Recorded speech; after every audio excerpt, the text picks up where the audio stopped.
I'm going to be talking about GeekWay to the West. It's a premier board game convention in St. Louis. Typically it runs middle of May, and this year I managed to go in 2026. So I picked up my badge here, and I figured I'd go ahead and show you a little bit about what this board game convention is all about. Now, the convention does have events that are run by different board game companies, and they're doing demos of games. Typically they run at least twice a day, sometimes about 3 times a day. And even though when you register, there'll be a number associated with it, they've got an area cordoned off. Pretty much you got to walk around, look for these little placards here that are advertising the game itself, and basically it has some people there. They'll be the ones that are running the demos themselves. They've got a vendor hall. It's not too big. I figure about like a dozen or so vendors. But of course, if you want to buy some board games, there's definitely some folks here with quite a bit of a selection of news hotness that you can pick up. Of course, they have a nice game library with a great selection of games. And I have to admit, it runs the gamut from Hex Encounter war games on up to your typical board games that you'll find, some party games, a really nice selection that you can freely check out.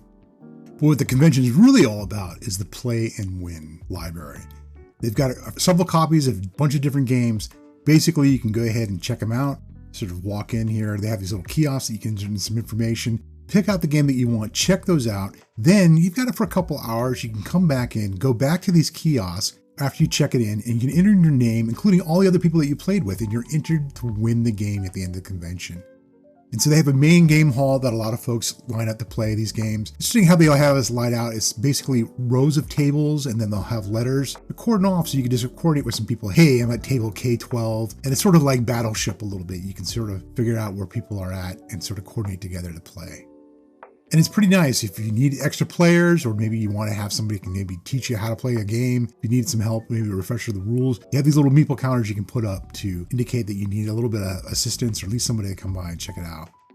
Now, I got to admit though, the gaming hall is a big area of that, but there's so many other rooms they have lined up, and a lot of tables that are set out in the main hall of the convention center, little tables that are set off on the side. So plenty of areas for people to play, including, of course, a nice quiet room.